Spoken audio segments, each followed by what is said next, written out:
Bismillahirrahmanirrahim. Assalamualaikum warahmatullahi wabarakatuh. Melanjutkan pertemuan sebelumnya tentang sejarah perumusan Pancasila, ya. Di pertemuan kali ini tentang kelanjutannya. Saya share screen dulu. Nah, sudah kelihatan ya. Jadi sebelumnya pembahasan tentang apa namanya? Ini ya. Nah, periodisasi dari 17 Agustus ini ya. Pada sidang PPKI yang pertama, setelah sehari setelah proklamasi kemerdekaan pada tanggal 17 Agustus 45, maka PPKI, ya, Panitia Persiapan Kemerdekaan Indonesia, bersidang pertama kalinya ya pada tanggal 18 Agustus 1945, di mana sidang pertama ini dihadiri oleh 27 orang dan menghasilkan beberapa keputusan yang diantaranya yang pertama mengesahkan Undang-Undang Dasar 1945 yang isinya meliputi setelah melakukan beberapa perubahan pada Piagam Jakarta yang kemudian berfungsi sebagai pembukaan Undang-Undang Dasar 1945. Yang kedua, menetapkan bahwasannya rancangan hukum dasar yang telah diterima dari Badan Penyelidik ya BPUPKI pada tanggal 17 Juli 1945 telah mengalami perubahan tentunya ya karena berkaitan dengan perubahan pada Piagam Jakarta, maka fungsi itu kemudian menjadi Undang-Undang Dasar 1945. Sedangkan keputusan yang kedua ya yaitu memilih presiden dan wakil presiden untuk yang pertama kalinya. Dan yang ketiga, menetapkan berdirinya Komite Nasional Indonesia Pusat atau KNIP ya sebagai badan musyawarah yang bersifat darurat. Ya, tentang pembentukan KNIP ini dia dalam masa transisi dari pemerintahan jajahan kepada pemerintahan nasional, hal ini ditentukan pada apa? Pada pasal 4 Romawi aturan peralihan di mana keanggotaan Komite Nasional ini adalah PPKI sebagai anggota intinya. Ditambah dengan pemimpin-pemimpin rakyat dari semua golongan, aliran dan lapisan masyarakat. Seperti apa? Pamong Praja, ya. Ada alim ulama, kaum pergerakan, kaum pemuda, pengusaha atau pedagang, cendekiawan, wartawan, ya, dan golongan lainnya, ya. Jadi Komite Nasional Indonesia Pusat ini dilantik pada tanggal 29 Agustus 1945, ya. Dan ya, sebagai ketua yang pertama, ya, sebagai ketua terpilih itu siapa? Mister atau MR ya, MR Kasman Singo Dimejo ya. Dan kemudian dinamakan Komite Nasional Indonesia Pusat. Adapun di situ dalam persidangan PPK itu disepakati beberapa perubahan ya. Perubahan yang pertama ada perubahan di dalam Piagam Jakarta. Ya, khususnya di alinea yang keempat kalau kita lihat pada saat ini. Kalau dulu ada kata mukaddimah, ya, maka setelah melalui sidang PPKI itu kata-kata mukaddimah diganti kata pembukaan. Ya. Dalam suatu hukum dasar dirubah menjadi dalam suatu undang-undang dasar negara. Yang ketiga perubahannya adalah di dalam sila yang pertama yang menjadi cikal bakal Pancasila itu yaitu ketuhanan dengan berdasar kepada dengan berdasar kepada ketuhanan dengan kewajiban menjalankan syariat Islam bagi pemeluk-pemeluknya. Dan ini diganti ya, diganti dengan dengan berdasar kepada ketuhanan yang Maha Esa, ya. Dan menurut dasar kemanusiaan yang adil dan beradab berubah, ya. Menurut dasar hilang, jadi langsung kemanusiaan yang adil dan beradab. Adapun di dalam perubahan pada pasal-pasalnya, pada pasal Undang-Undang Dasar tersebut juga ada perubahan selain pada pembukaan Undang-Undang Dasar ya. Dalam rancangan hukum dasar, istilah hukum dasar ya diganti menjadi Undang-Undang Dasar. Atas usul siapa? Perubahan penyebutan ini yaitu atas usul dari Supomo ya.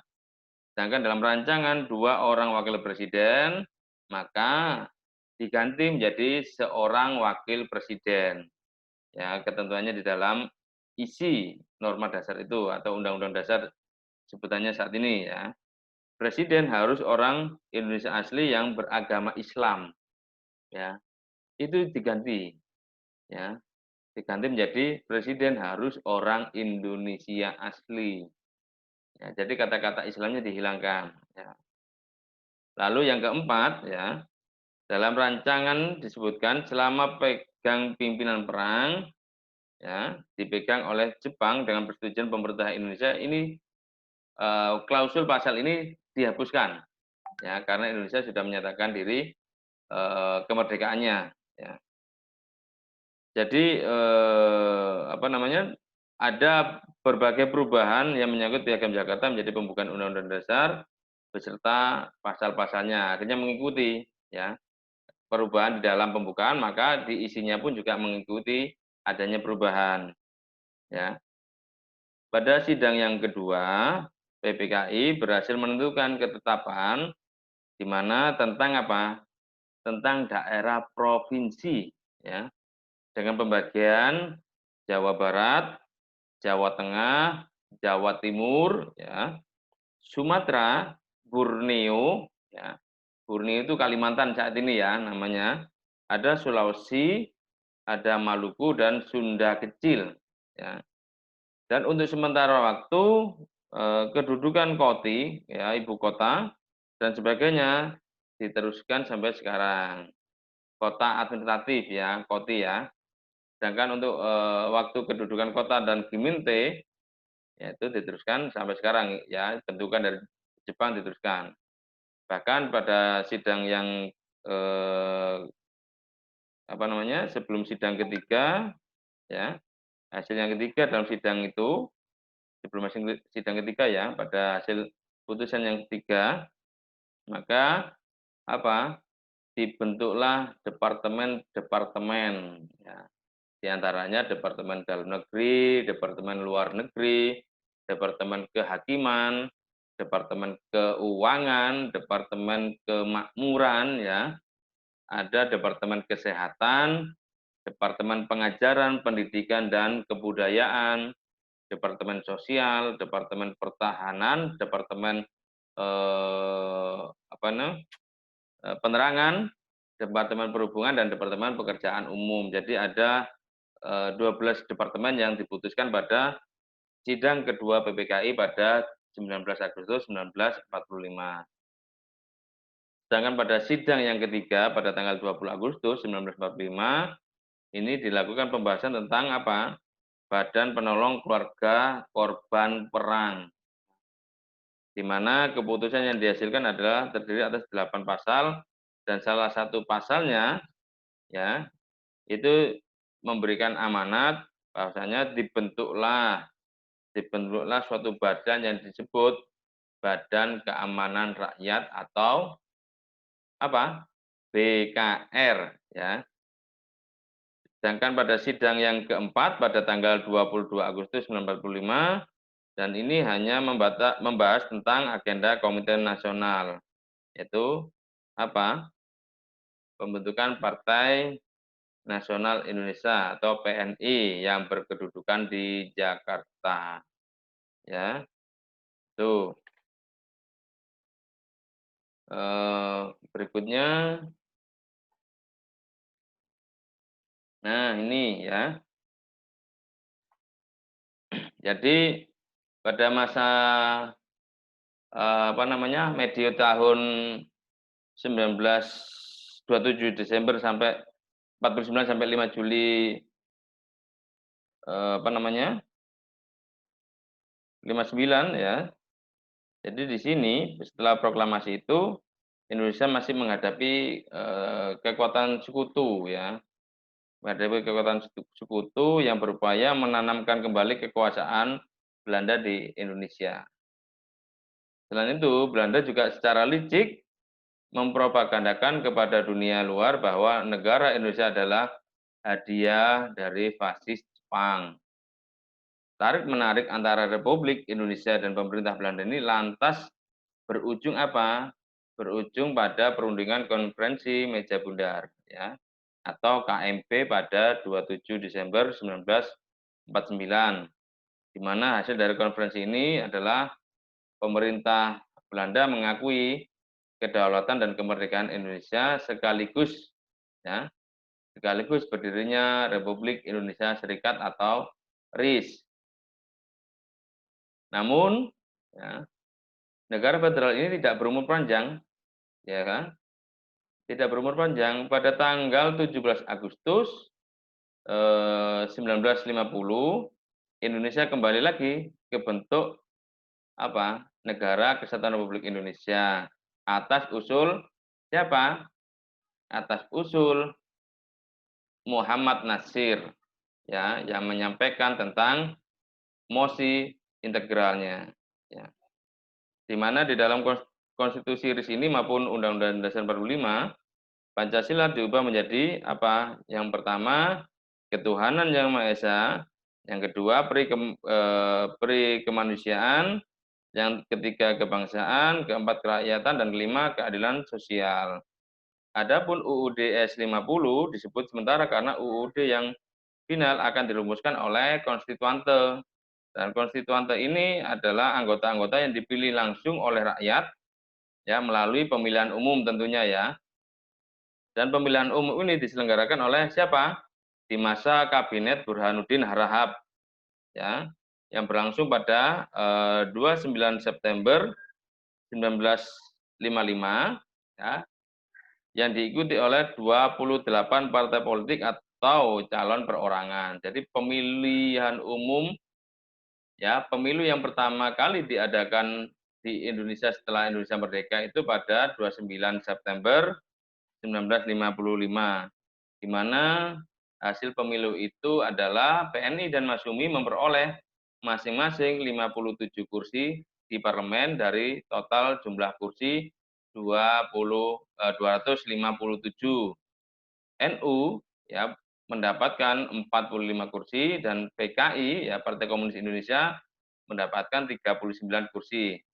Kursi yang didapat untuk majelis konstituante rata-rata menjadi 2 kali lipat karena jumlah anggota majelis ini 2 kali jumlah anggota parlemen.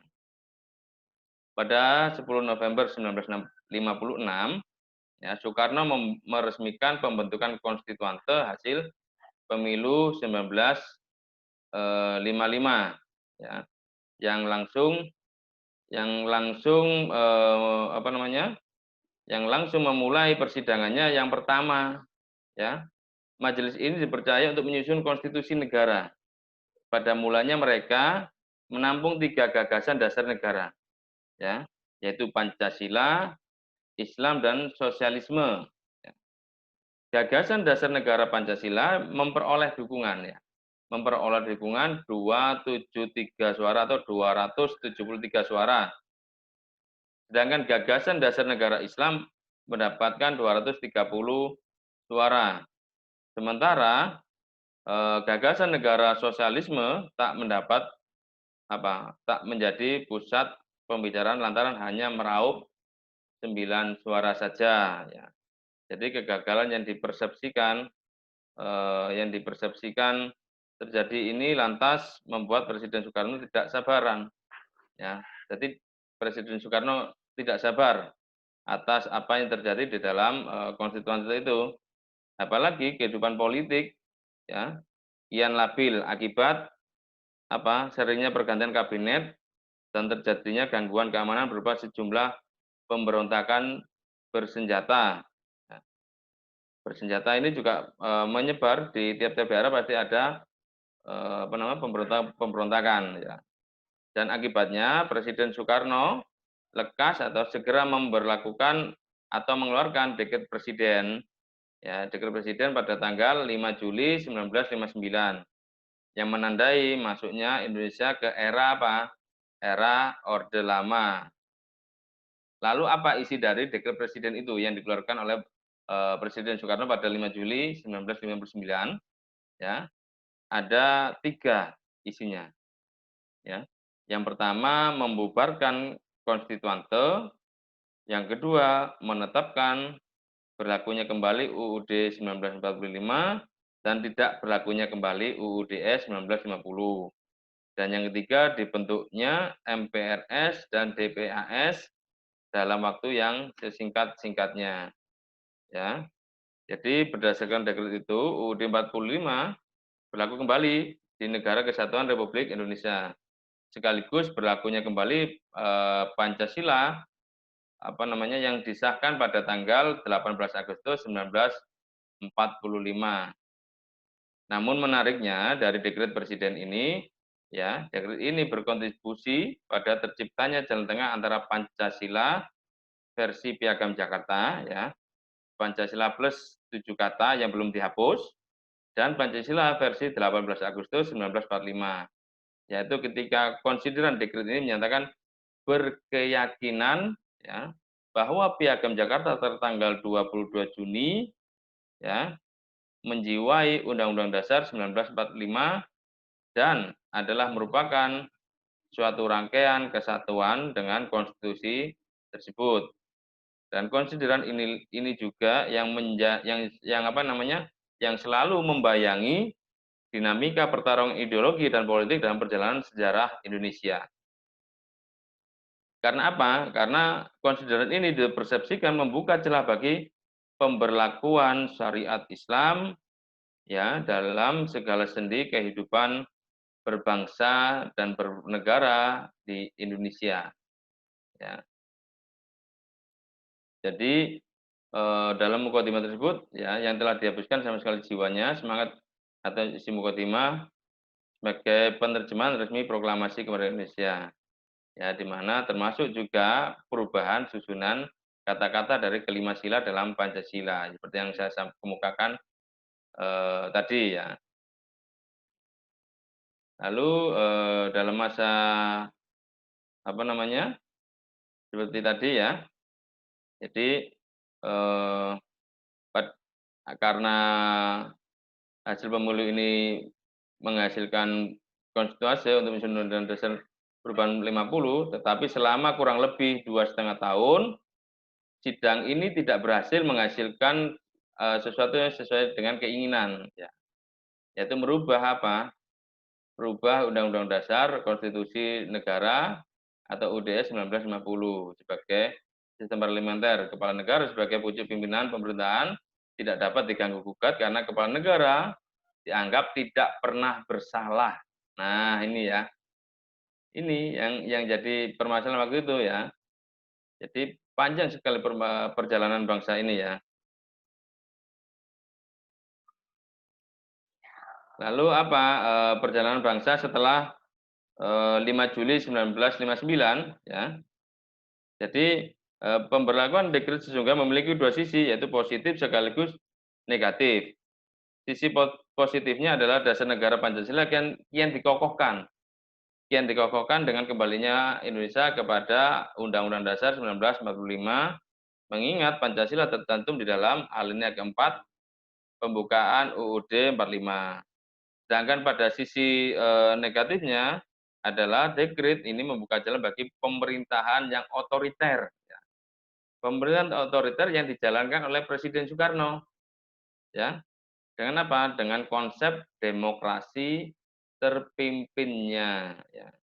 Dalam demokrasi terpimpin ini, segala kekuasaan dipusatkan di tangan Soekarno, ya. Jadi mengerucut kepada kebijakan keputusan dibuat oleh Soekarno.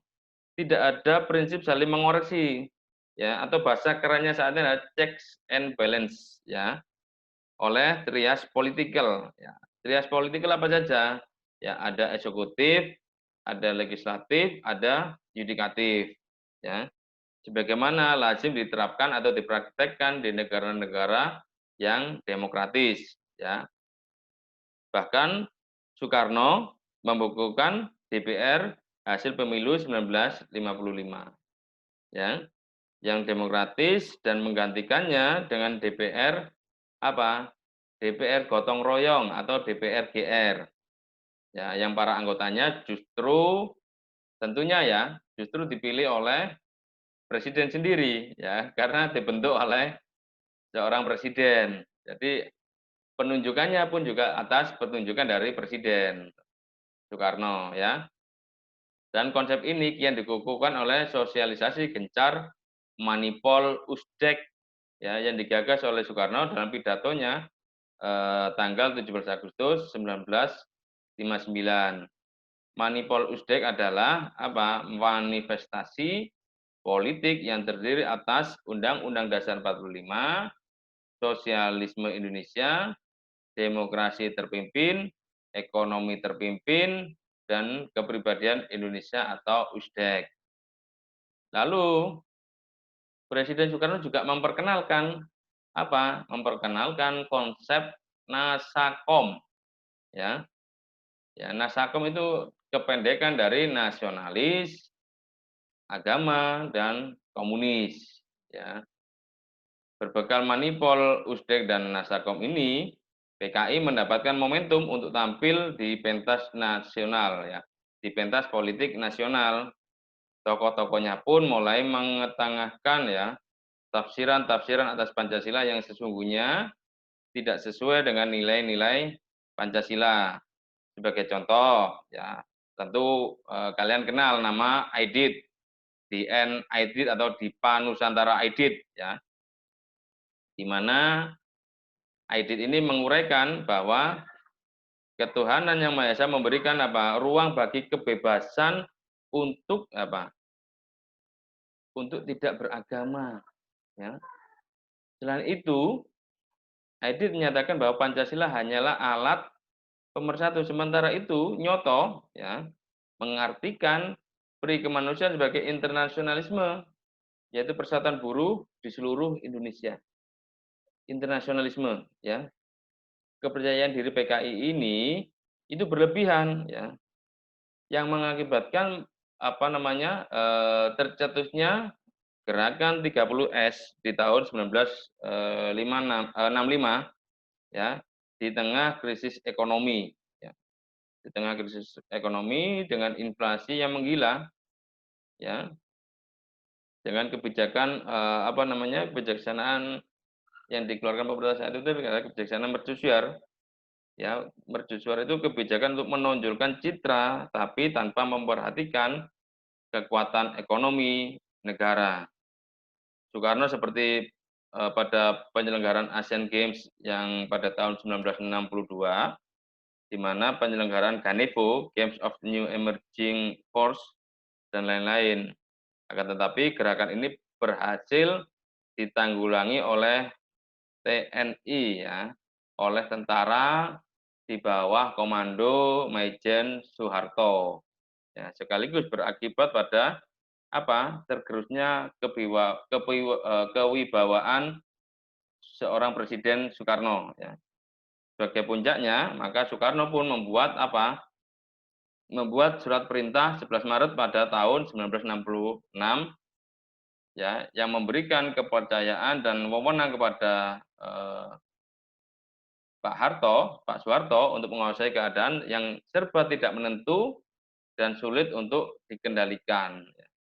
Sekaligus menjadi awal berakhirnya Orde Lama, ya, masa transisi berakhirnya Orde Lama dan datangnya era atau Orde Baru. Ya.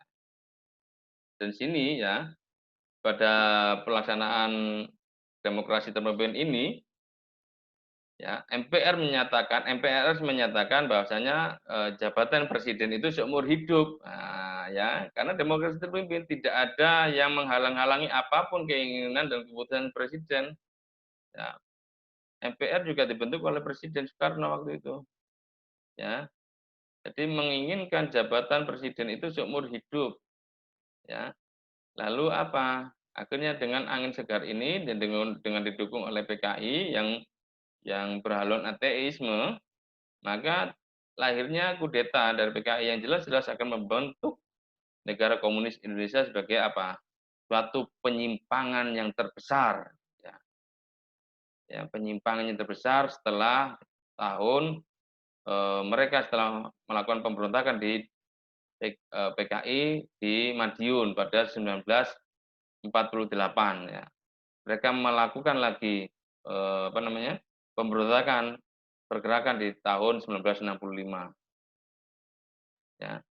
Jadi di sini muncullah Tritura, ya apa, 3 tuntutan rakyat yang salah satu isinya adalah pelaksanaan kembali secara murni dan konsekuen Pancasila dan Undang-Undang Dasar 1945, ya. Karena apa, selama medio, masa 5 Juli 59 sampai 11 Maret 66, ini banyak sekali penyelewengan, ya, dan yang tentunya ya penyelewengan terhadap kekuasaan, ya. Maka keluarlah Tertura sebagai dasar terbitnya, Super Semar pada tahun 66, ya. Jadi itu, kilasan sejarah Orde Baru di mana kelemahan Undang-Undang Dasar 45 dimanfaatkan oleh Presiden Soeharto waktu itu, sebelum menjadi presiden, ya, dengan menguasai proses rekrutmen MPR melalui rekayasa undang-undang susunan dan kedudukan parlemen. Meskipun, ya, meskipun ada penyelenggaraan pemilihan umum, ya. Nah, ini pada masa, apa namanya, eee, ya, Orde Baru dulu, ya. Nah, ini ya, pada masa itu, ya, meskipun masih memegang jabatan presiden seusai mengeluarkan Super Semar, ya, Surat Perintah 11 Maret, Presiden Soekarno sejatinya tidak lagi memiliki kekuasaan real, ya, kekuasaan real, sejak tanggal 11 Maret 1966, di mana akhirnya Soekarno menyerahkan kekuasaan pemerintahannya kepada Soeharto pada tanggal 22 Februari 1967 di Istana Merdeka. Kemudian MPRS mengadakan sidang istimewa pada tanggal 7 sampai 12 Maret 1967 yang menghasilkan ketetapan MPR, ya, nomor 23 Romawi garing MPRS garing 1967 yang mencabut, ya, yang mencabut apa, kekuasaan Presiden Soekarno dan menarik kembali mandat MPRS serta segala sesuatu kekuasaan pemerintahan negara yang diatur di dalam Undang-Undang Dasar 1945 dari Presiden Soekarno. Dengan berdasarkan ketetapan itu, maka Soeharto sebagai pengemban Super Semar diangkat menjadi pejabat presiden, ya, hingga terpilihnya presiden oleh MPR hasil pemilu, ya. Nah, 1 tahun kemudian pada tanggal 21 sampai 30 Maret 68, MPRS mengadakan sidang umum yang kelima, ya, yang mengangkat Jenderal Soeharto sebagai Presiden RI sampai terpilihnya presiden oleh MPR hasil pemilu, ya. Dengan kata lain, resmi sudah Indonesia memasuki era Orde Baru, ya, tahun 68 dengan Presiden Soeharto sebagai presiden definitifnya, ya, di mana jargon utama dari, Orde Baru adalah apa, pembangunan. Ya, makanya kabinet, Presiden Soeharto adalah kabinet pembangunan. Kabinet Pembangunan 1 hingga Kabinet Pembangunan 7 di tahun, 97 yang terakhir, ya. Karena itu stabilitas politik menjadi syarat mutlak bagi upaya, pembangunan nasional, ya. Adapun salah satu faktor utama yaitu menciptakan stabilitas politik, ya, adalah dengan kekokohan ideologi atau meminjam ungkapan rezim Orde Baru, yaitu kembali kepada jiwa yang asli dari Pancasila dan melaksanakan Undang-Undang Dasar 1945 secara konsekuen. Ya, ini adalah jargon utamanya atau jargon resmi dari rezim Orde Baru. Ya. Dan hasilnya pun ya, Orde Baru membutuhkan penafsiran tunggal terhadap Pancasila. Itu sebabnya pada 1975, Soeharto menunjuk 5 sesepuh untuk merumuskan kembali perumusan ya atau menjadi perumusan tunggal dari Pancasila, yaitu siapa? Muhammad Hatta, Ahmad Subarjo Joyo Adisuryo, A.A. Maramis, Sunaryo, dan Abdul Ghaffar Pringgodikdo. Mereka ini disebut apa? Panitia 5. Panitia 5 yang kemudian merumuskan hasil kerja mereka pada tahun 1977 dengan nama Uraian Pancasila. Ya, sejumlah poin penting dari Pancasila Panitia 5 ini adalah eh, apa namanya, Soekarno merupakan penemu dan penggali Pancasila. Ya. Yang kedua, ketuhanan yang Maha Esa menjadi dasar yang memimpin cita-cita kenegaraan, yang memberikan jiwa kepada usaha menyelenggarakan segala yang benar, adil, dan baik. Ya. Lalu sedangkan dasar kemanusiaan yang adil dan beradab adalah kelanjutan dalam perbuatan dan praktek hidup dari dasar yang memimpin tadi. Lalu pada tahun 1978, MPR mengesahkan TAP MPR nomor 2 Romawi garing MPR garing 1978. Ya, ini ya, oke. Nah, 78 dengan apa? Seperti pembahasan di awal, yaitu lahirnya P4. Ya, masih ingat ya? Pedoman penghayatan dan pengamalan Pancasila atau Eka Prasetya Pancakarsa. Ya, sebagai apa? Yang berfungsi sebagai penuntun dan pegangan hidup berbangsa dan bernegara di Indonesia ini. Nah, dalam P4 ini, kelima sila atau asas dalam Pancasila dijabarkan lagi menjadi 36 butir pengamalan ya. Pengamalan Pancasila. Atas dasar ini Presiden Soeharto menginstruksikan perlu dilaksanakannya penataran. Nah, ini pasti orang tua kalian tahu ya. Penataran dengan tujuan untuk memperluas P4 seluas mungkin. Dengan penataran P4 ya waktu sebutannya ya. Akan tetapi meskipun bagus dalam tujuan, penafsiran rezim Orde Baru ini ya tentang Pancasila jauh dari sempurna. Bahkan mengandung problem serius sedari awal. Misalnya kebebasan politik menjadi sekunder dibandingkan upaya pembangunan ekonomi. Ya, ini terlihat sendiri dalam pidato kenegaraan Presiden Soeharto pada 16 Agustus 67 yang mengatakan bahwa kehidupan demokrasi Pancasila tidak mengenal golongan oposisi. Kebebasan hanya boleh selama melahirkan kreativitas yang dibutuhkan dalam pembangunan. Ya, itu Presiden Soeharto yang melanjutkan dalam pidatonya di dalam peringatan ulang tahun ke-25 Universitas Gadjah Mada pada 19 Desember 74 di Yogyakarta. Ya. Dalam masa apa namanya perjalanannya, ya, karena kehidupan yang lambat laun menjadi otoriter dan melahirkan kebijakan kontroversial di bidang politik, seperti apa namanya fusi partai politik dari beberapa partai yang banyak berdiri waktu itu difusikan atau digabungkan menjadi 3 partai politik, 2 partai politik ya, yaitu ada PDI ya Partai Demokrasi Indonesia yang berhaluan nasionalis, Partai Persatuan Pembangunan atau P3 yang berhaluan agamis, lalu golongan karya ya. Dan ini akhirnya mobilisasi pegawai negeri sipil untuk memilih golongan karya ya.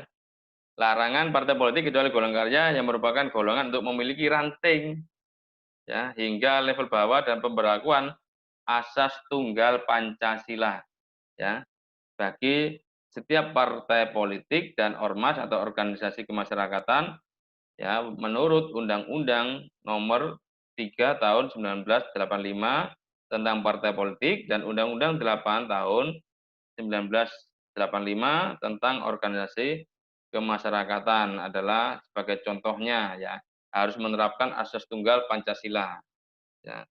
Akibatnya dengan kebijakan kontroversial di atas, ya, terjadi kepengapan politik, ya, dan terjadi apa? Penyumbatan aspirasi masyarakat. Akhirnya aspirasi masyarakat tersumbat, ya, yang seharusnya bisa menyampaikan langsung pada penyelenggara negara terhambat, ya.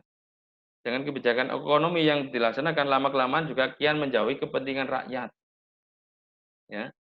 Sebagai contoh, terjadi konglomerasi yang mengutamakan perusahaan besar, ya, dan ini diperparah lagi ketika putra-putri penguasa dan orang-orang terdekatnya mendapatkan keuntungan yang tak lazim, ya, yang tak lazim karena status elit mereka.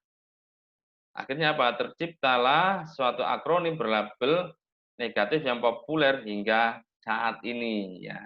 Apa itu? KKN, bukan kuliah kerja nyata, tetapi apa? Korupsi, kolusi, dan nepotisme, ya, yang sampai saat ini masih terdengar di sekitaran kita, ya. Dan puncaknya, ya, ketika kesuksesan ekonomi menjadi fondasi rezim Orde Baru luluh lantak, dihantam oleh krisis moneter di tahun 97, segala penyumbatan itu pun pecah, ya. Pecah hingga melahirkan gelombang demonstrasi di mana-mana, ya, yang dilakukan oleh mahasiswa, rakyat, buruh, ya, dan berujung pada apa? Meninggalnya 4 mahasiswa Universitas Trisakti pada tanggal 12 Mei 1998. Dan itu juga ada gelombang kerusuhan, ya, kerusuhan dan penjarahan secara massal yang terjadi di beberapa kota di Indonesia, hampir semuanya kota besar, ya. Ya, antara 13 sampai 14 Mei 1998. Dan puncaknya dari kerusuhan itu, ya, adalah mundurnya Presiden Soeharto sebagai mundurnya Soeharto sebagai presiden, ya. Pada tanggal berapa? 21 Mei 1998, ya. Tuh. Maka yang menggantikan adalah wakil presidennya. Jadi naik jabatan ini ceritanya. Jadi wakil presiden waktu itu adalah B.Y. Habibie, maka secara otomatis apabila presiden mengundurkan diri secara secara tetap, maka wakil presiden diangkat menjadi presiden, ya. Yaitu di mana sebuah momen yang menandai tumbangnya Orde Baru dan datangnya era Orde Reformasi, ya. Jadi seiring jatuhnya Soeharto, masyarakat memandang Pancasila secara sinis. Pasalnya memang ada sejumlah praktek di masa rezim Orde Baru ini yang justru menyimpang dari Pancasila. Akhirnya apa? Membuat masyarakat menjadi trauma, ya. Dengan adanya dua rezim yang demokratis di awal, namun berubah menjadi otoriter di babak akhir masa kekuasaannya. Di awal terlihat demokratis, tapi setelah menikmati kekuasaan, ya, jadi apa? Bersifat otoriter, ya. Ingin mempertahankan kekuasaannya. Jadi sudah enjoy dengan kekuasaan yang diperoleh. Maka menimbulkan apa? Menimbulkan sifat yang otoriter kepada rakyatnya, yaitu di masa Orde Lama dengan demokrasi terpimpinnya, ya, di era Orde Baru dengan demokrasi Pancasilanya yang justru dalam prakteknya tidak Pancasilais, ya. Karena apa? Karena anti kritik, ya, pemerintah tidak mau dikritik di era Orde Baru, ya. Tidak boleh ada oposisi seperti yang disampaikan oleh Soeharto di awal di tahun 1967 dan diulangi lagi di tahun 1975 saat peringatan ulang tahun yang ke-25 Universitas Gadjah Mada di Yogyakarta, ya. Dan ini ya, pergantian kekuasaan ini diiringi dengan desakan untuk meninggalkan segala sesuatu yang berbau rezim Orde Baru, ya, atau rezim lama lah. Ya.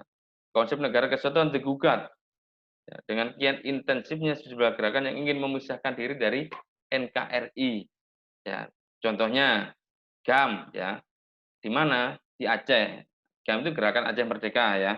Ada juga UPM ya, organisasi Papua Merdeka ya, tentunya di Papua. Ya, ini salah satu contoh dari keinginan untuk memisahkan diri dari NKRI ya, karena ketidakpuasan dari pemerintahan di rezim lama ya. Akhirnya setelah Orde Reformasi ini penataran P4 tidak lagi diadakan karena dianggap sebagai sarana indoktrinisasi ya. Tuh. Maka apa? Pada apa namanya? Pada masa awal reformasi ini maka lahirlah partai-partai baru ya, membuka angin segar berdirinya partai-partai baru ya. Itu di mana ada pada saat awal itu ya, ada upaya mengotak-atik mengotak-atik Pancasila dengan menemukan momentum lebih jauhnya tatkala MPR ya ingin melakukan amandemen atau perubahan terhadap Undang-Undang Dasar 45 yang berlangsung menjadi 4 tahap ya, yaitu amandemen yang pertama itu pada 19 Oktober sampai 99 sampai 18 Agustus 2000.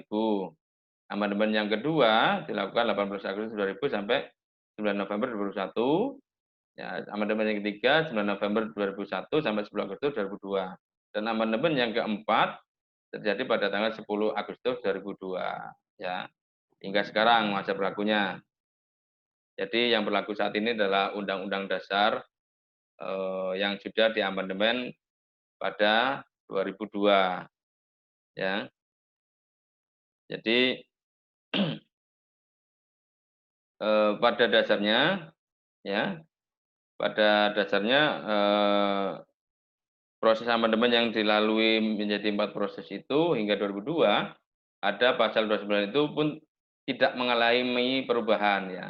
Pasal 29 tidak mengalami perubahan, tetap seperti semula, di mana Pancasila juga dipertahankan seperti semula, bahkan diperkokoh ketika amandemen terakhir 2002.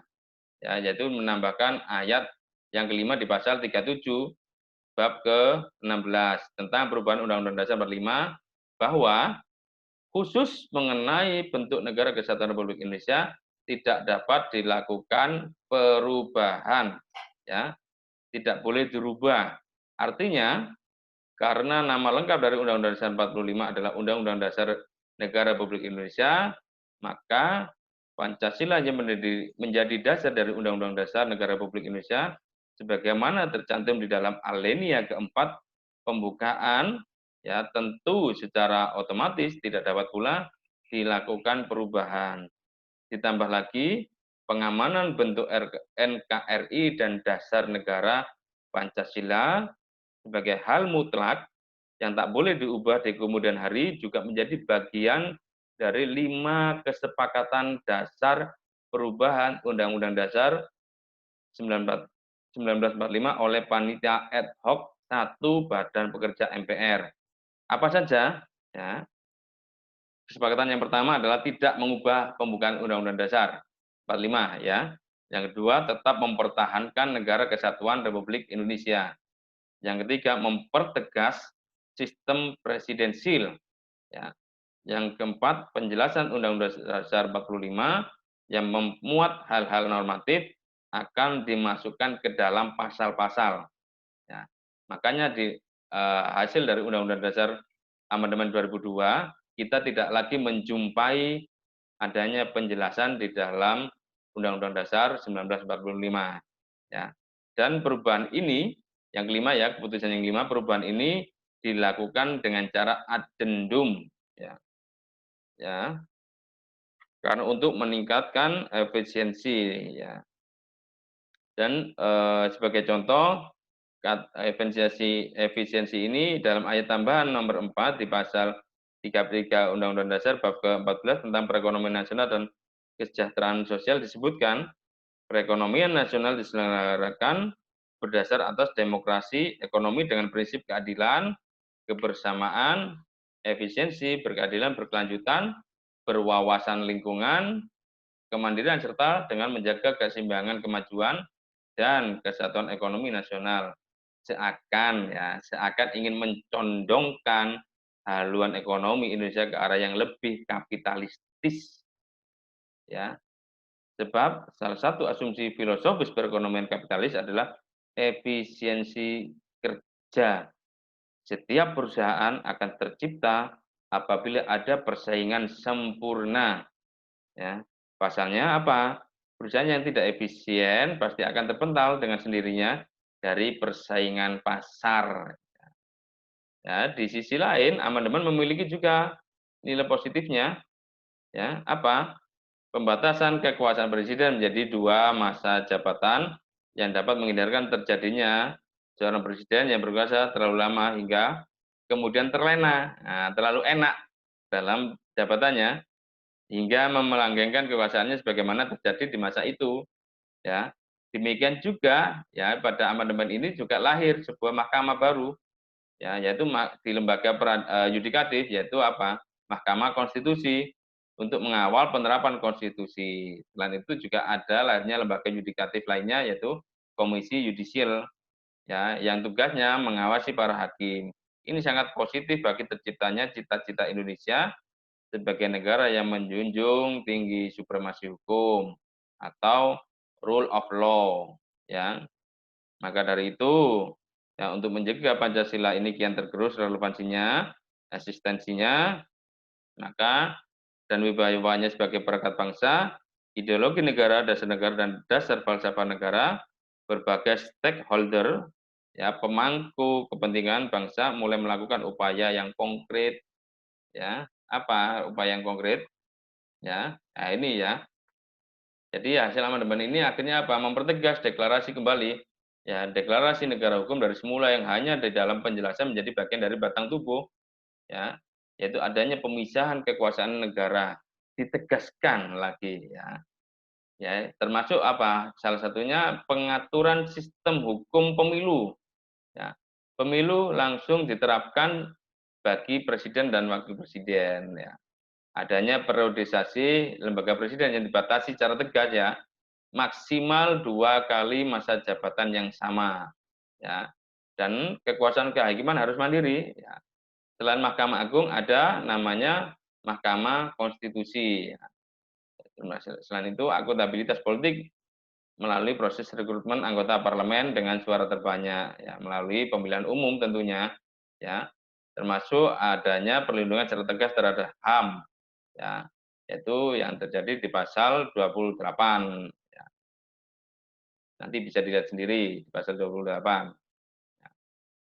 Jadi, beberapa catatan di sini, eee, bahwasanya ada satu hal yang perlu dicatat bahwa amandemen hanya dilakukan terhadap batang tubuh tanpa sedikitpun merubah, substansi pembukaan Undang-Undang Dasar 45 yang pada hakikatnya adalah ruh negara proklamasi, ya, seperti kesepakatan yang terjadi di dalam Badan Ad hoc 1, Badan Pekerja MPR tadi, ya. Dengan tidak diubahnya pembukaan 45, maka sistematika dan rumusan Pancasila tidak mengalami perubahan, ya. Nilai dan filsafat Pancasila terbukti tetap bertahan sepanjang perubahan sistem ketenagaraan Indonesia hingga saat ini, ya. Sistem filsafat, ontologi, epistemologi, dan aksiologi, ya, karena Pancasila adalah kodrati, selaras dengan nilai-nilai idealitas yang diharapkan manusia, ya.